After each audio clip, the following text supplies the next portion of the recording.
Bismillahirrahmanirrahim. Assalamualaikum warahmatullahi wabarakatuh. Baiklah, pada kesempatan kali ini saya akan menjelaskan sedikit materi mengenai pengertian sejarah peradaban Islam dan bangsa Arab pra-Islam. Nah, pertama, pengertian sejarah peradaban Islam.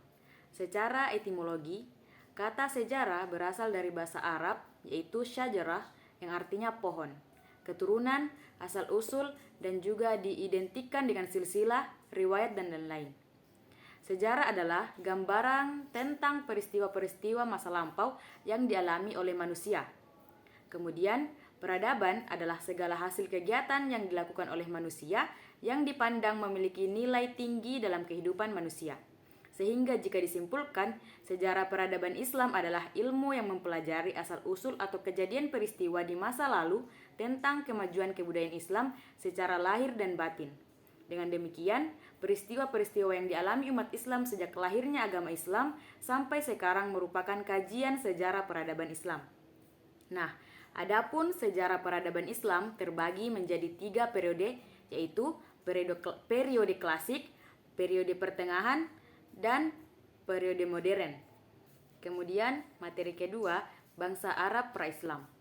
Nah, bangsa Arab adalah salah satu entitas yang berasal dari keturunan Sam, putra tertua Nabi Nuh.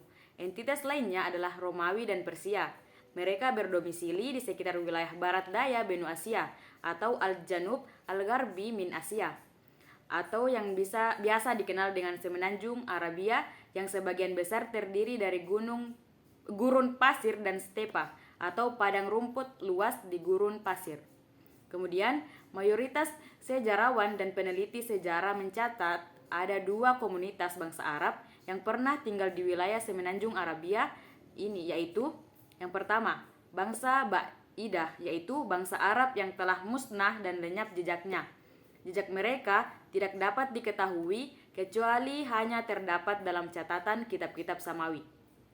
Kemudian yang kedua, yaitu bangsa Bakiyah atau yang masih ada, terdiri dari 2 suku besar, yaitu Adnaniyin dan Qattaniyin. Kemudian, sistem kepercayaan bangsa Arab pra-Islam. Nah, agama bangsa Arab sebelum kedatangan Islam sangat beragam. Ada yang menyembah Allah, ada yang menyembah matahari, bulan, bintang, bahkan ada pula yang menyembah patung dan api. Adapun agama-agama yang dianut oleh masyarakat Arab pra-Islam yaitu yang pertama Yahudi, kemudian Kristen, Majusiyah, paganisme, dan yang terakhir Al-Hunafa. Dan yang terakhir yaitu kehidupan bangsa Arab pra-Islam. Nah, kondisi politik internal wilayah Arabia di masa jahiliyah menjelang kedatangan Islam pada dasarnya terpecah-pecah, tidak mengenal kepemimpinan sentral ataupun persatuan. Kepemimpinan politik di sana didasarkan pada suku-suku atau kabilah-kabilah guna mempertahankan diri dari serangan suku-suku yang lain. Sumber ekonomi utama yang menjadi penghasilan orang Arab adalah perdagangan dan bisnis. Salah satu kelebihan bangsa Arab adalah terletak pada bahasanya. Bahasa Arab merupakan salah satu bahasa rumpun semit yang paling sempurna dan mampu bertahan dari seleksi alam hingga Islam datang. Kemudian mengalami perkembangan sangat pesat karenanya. Akan tetapi, bangsa Arab sebelum Islam banyak yang menyembah berhala. Baiklah, di sini saya akan melanjutkan pemaparan materi yang telah dijelaskan sebelumnya. Yang pertama mengenai masa kelahiran Islam. Nah, seperti yang kita tahu bahwa Nabi Muhammad SAW lahir pada hari Senin, tanggal 12 Rabiul Awal pada tahun Gajah di kota Mekah, salah satu daerah di Jazirah Arab, bertepatan dengan tanggal 20 April 571 Masehi, dan pada usia 40 tahun, Nabi Muhammad SAW menerima wahyu pertama dari Allah melalui malaikat Jibril di Gua Hira. Wahyu tersebut menjadi awal dari misi kenabian beliau. Nah, pembentukan negara Madinah diawali dengan diperintahkannya Nabi Muhammad SAW oleh Allah Subhanahu wa taala untuk meninggalkan kota Mekah karena kaum kafir Quraisy berencana untuk membunuh Rasulullah. Rasulullah pun memilih kota Yatsrib atau Madinah sebagai tempat menetapnya setelah hijrah dari Mekah. Dengan dibuatnya Piagam Madinah, maka secara resmi Rasulullah SAW telah membentuk negara Islam di Madinah. dan Rasulullah SAW menjadi kepala pemerintahannya. Beberapa peperangan dalam Islam yang dipimpin langsung oleh Rasulullah SAW. Yang pertama Perang Badar yang terjadi pada 17 Ramadan 2 Hijriah. Yang kedua Perang Uhud atau yang terjadi di 7 Syawal 3 Hijriah. Perang Khandaq yang terjadi pada Syawal 5 Hijriah. Perang Khaybar yang terjadi pada Muharram 7 Hijriah. Perang Hunain yang terjadi pada 8 Safar 8 Hijriah.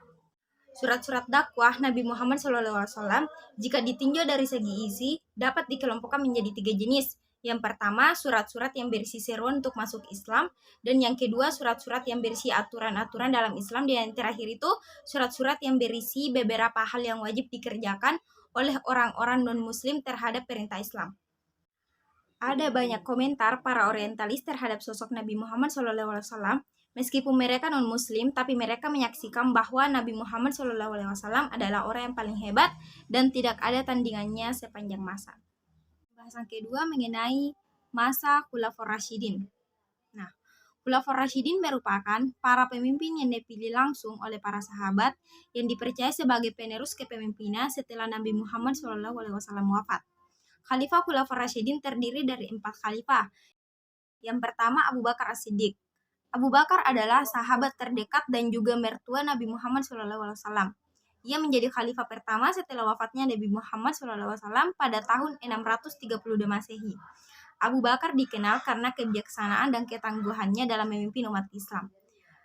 Adapun bentuk tantangan dari proses perkembangan Islam yang lahir pada masa kepemimpinan Abu Bakar, yang pertama munculnya perilaku murtad, dan yang kedua munculnya nabi-nabi palsu. Keadaan seperti inilah yang melanda umat Islam dan harus dihadapi oleh Abu Bakar. Dalam perang Riddah, gugur 70 orang penghafal Al-Quran. Karena hal tersebut, timbul kekhawatiran dari kalangan sahabat, terutama Umar bin Khattab, akan hilangnya Al-Quran. Nah, beliau menyarankan kepada Abu Bakar untuk menghimpun ayat-ayat Al-Quran yang masih berserakan ke dalam satu mushaf. Pada mulanya, Abu Bakar menolaknya karena hal itu tidak dilakukan Rasul. Namun, Umar tetap meyakinkan beliau bahwa hal tersebut semata-mata untuk melestarikan Al-Quran. Akhirnya Abu Bakar menyetujuinya dan mendapatkan tugas untuk mengumpulkan ayat-ayat Al-Quran. Kedua yaitu Umar bin Khattab. Umar bin Khattab adalah sahabat yang sangat berpengaruh dalam sejarah Islam. Ia menjadi khalifah kedua setelah Abu Bakar. Di bawah kepemimpinannya, wilayah Islam berkembang pesat melalui penaklukan Persia, Mesir, Suriah, dan wilayah lainnya. Umar juga dikenal karena keadilan dan kebijaksanaannya dalam mengatur pemerintahan dan menegakkan hukum Islam. Utsman bin Affan menjadi khalifah ketiga setelah Umar bin Khattab. Ia dikenal sebagai seorang yang dermawan dan banyak berkontribusi dalam mengatur administrasi negara dan memperluas wilayah kekuasaan Islam. Utsman juga terkenal karena sumbangan dan kebijaksanaannya dalam membangun infrastruktur Islam. Namun, masa kepemimpinannya juga diwarnai oleh konflik dan kontroversi. Khalifah terakhir yakni Ali bin Abi Thalib. Ali bin Abi Thalib adalah sepupu dan menantu Nabi Muhammad SAW. Ia menjadi khalifah keempat setelah Utsman bin Affan. Ali dikenal sebagai seorang yang berani dan adil. Namun, masa kepemimpinannya juga diwarnai oleh pertentangan dan perpecahan dalam umat Islam. Kepemimpinan Khulafaur Rasyidin merupakan periode penting dalam sejarah Islam. Mereka berperan dalam memperluas wilayah kekuasaan Islam, mengatur urusan negara, dan menjaga keutuhan umat Islam. Kepemimpinan mereka juga memberikan teladan yang penting bagi umat Islam dalam menjalankan ajaran agama dan membangun peradaban Islam.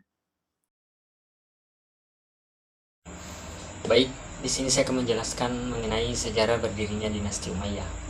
Jadi, sejarah berdirinya dinasti Umayyah diawali dengan perselisihan yang terjadi antara pihak Ali bin Abu Thalib dengan Muawiyah bin Abu Sufyan mengenai permasalahan qisas terhadap pembunuhan Utsman bin Affan, sehingga menimbulkan peperangan di antara mereka. Namun, setelah itu terjadi tahkim sifin atau perdamaian antara kedua pihak tersebut. Tahkim yang diharapkan dapat mengembalikan persatuan kaum muslimin justru menyebabkan timbulnya golongan yang terpecah menjadi 3, yaitu Muawiyah, Syiah, dan Khawarij. Adapun kekuasaan dinasti Umayyah berlangsung selama 90 tahun. Dalam waktu tersebut, sistem pemerintahan dipimpin oleh 14 khalifah,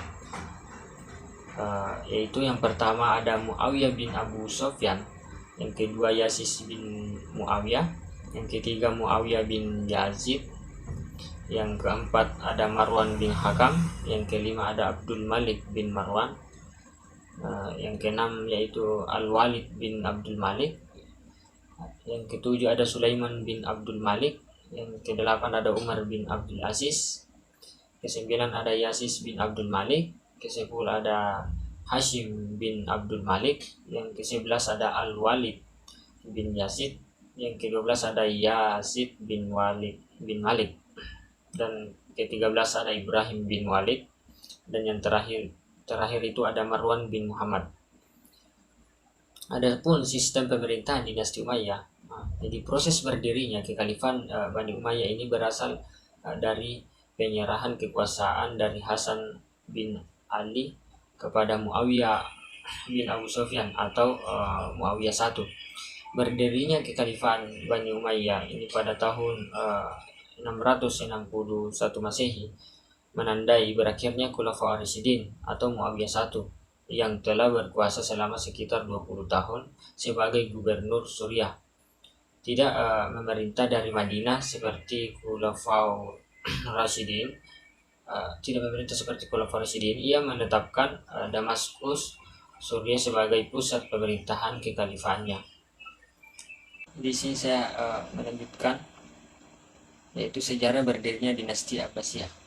Disebutkan dalam sejarah bahwa Bani Abbasiyah sendiri diadopsi dari nama salah seorang paman Nabi Muhammad SAW, yakni Al-Abbas bin Abdul Muthalib bin Hashim.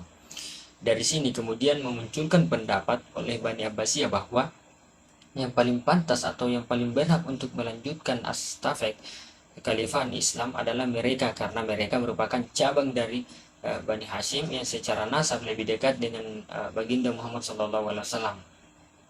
Ada 3 poros utama yang menjadi pusat kegiatan, di mana salah satu dengan lainnya mempunyai kedudukan tersendiri dalam memainkan peran untuk menegakkan kekuasaan keluarga besar paman Nabi Muhammad SAW, Abbas bin Abdul Muthalib. Bani Abbasiyah terbagi menjadi 4 periode, yang dimana yang pertama itu pembentukan, kedua kemajuan, 3 kemunduran, dan keempat keruntuhan dinasti. Jadi Bani Abbasiyah terhitung dari tahun 132 sampai dengan 656 Hijriah atau sama dengan 750 sampai dengan 1258 Masehi. Kedua itu pergantian khalifah pada pemerintahan Bani Abbasiyah itu mengalami beberapa kali pergantian, dimulai dari pengaruh Persia, peranan Turki, Bani Buwaihi, dan terakhir itu Turki Salju. Dan yang ketiga itu sejarah terbentuknya dinasti Abbasiyah. Jadi dinasti Abbasiyah ini merupakan bentuk ketidakpuasan terhadap pemerintahan dinasti Bani Umayyah yang melakukan diskriminasi kepada banyak lapisan masyarakat. Terlebih lagi Bani Abbasiyah menganggap bahwa mereka lah yang pantas memegang tampuk kepemimpinan Islam karena mereka lebih dekat nasabnya kepada Nabi Muhammad SAW. Dan keempat itu pada awal kepemimpinan khalifah pertama dan kedua Bani Abbasiyah mengalami perkembangan yang pesat, dan pada saat di bawah kepemimpinan Khalifah Harun al-Rashid dan Al-Ma'mun, dinasti Bani Abbasiyah ini mengalami kemajuan pesat baik dalam kebudayaan, infrastruktur, politik maupun ilmu pengetahuan.